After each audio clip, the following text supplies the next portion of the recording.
So what is coaching presence? Now, this is one topic that many coaches have often asked. Say, hey, Jedi, what do I mean by presence, or what happens in the coaching conversation, and why is presence important? Well, the ICF 8 core competencies, and one of them, competency number 5, it's called maintains presence. So if you notice this, it's not just coaching presence, but maintaining presence. Now, what is this presence? Now, I'd like to kind of set up this stage by letting you guys see a little picture here. When we think about presence, this picture comes to mind. So imagine seeing this picture. On the left side, you see an image. On the right side, you see an image. So most people immediately, they will say, oh, Jedi, I see two contrasting image. And I see one person who is having that monochromatic skill on the right, looking as if he's pondering about something. And on the left, another individual with more colors. There's flowers, there's living creatures, there's grass, there's greeneries. So it seems like presence is on the left side.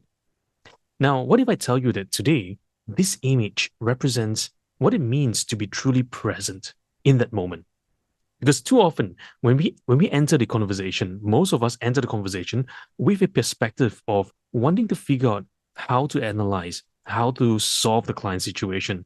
Our minds are so focused on the results, the tasks, the solutions, the plans, the strategies, that we forget about what it means to coach the client, what it means to be truly present. Now, you see, truly present is not about trying to do something to the client. It's more about allowing yourself to be. Now, especially for the programs that I'm running towards MCC level, it's about teaching coaches, allowing them to really embrace what it means to be in the moment. Now, the idea, it's really about being in the moment, but what does it really mean? You see, this requires an experience where we take you on a journey through different experiences to become more and more aware of what happens in the moment for you. So when you consider this picture here, I often ask coaches, which one is a coach, which one's a client? Which individual is a coach, which individual is a client? Immediately, often they will say, oh, Jedi, it has to be the one on the left, right? The one with more colors, and the one on the right, the coach is trying to help them to repaint the picture. So that's what most of them see. Now, what they don't realize is that this picture actually reveals a lot about their underlying presuppositions, their underlying biases, their underlying map of the world, the underlying way of seeing the world. You see, the first step to be truly present in that moment is to be aware of our own preconceived, our own biases, our own filters. You see, when we see the world around us, we see it through filtered lens. We don't see the world the way our clients see. We don't see the world the way through the people that we're serving. We see the world through our lens. Now, is it possible to even see the world with very neutral perspective? It's going to be really challenging. To be truly neutral, it's not about trying to say, hey, let's remove myself from the picture. No, it's to first acknowledge that we are in the picture. By the very fact that we're in the conversation, there will be some level of implicit biases, some filters of our world, our value systems, who we are that's entering the conversation. So it's really hard to say that, okay, let's remove us totally from the conversation.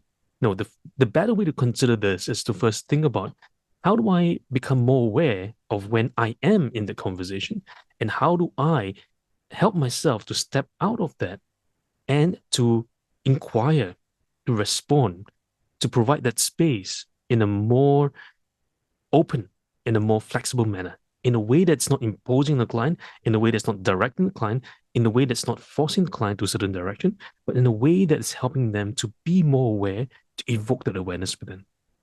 So when you look at this picture, the left and right, actually, this is the map of the client's world. It represents a side of us, it represents a side of the client. How we see this picture represents how we interpret the world, by which lens and filter we put on. So sometimes when the client presents a particular story to us, we may put a monochromatic lens, we may put a colored lens, we may put a whimsical lens, we may put a dire lens, we put a hopeful lens, we put a confident lens. Whatever lens that we put, we may not be actually seeing the real issue.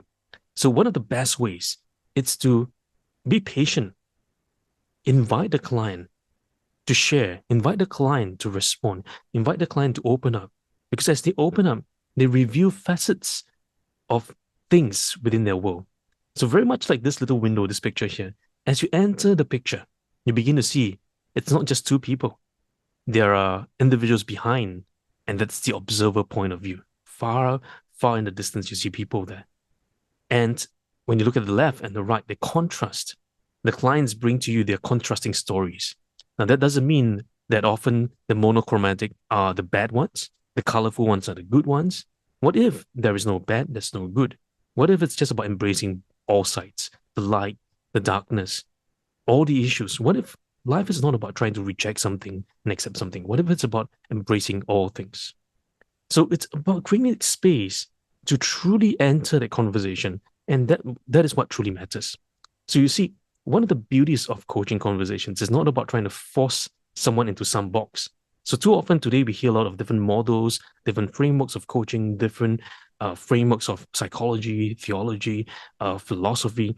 All those different frameworks helps you to try to codify an experience, to try to understand certain processes.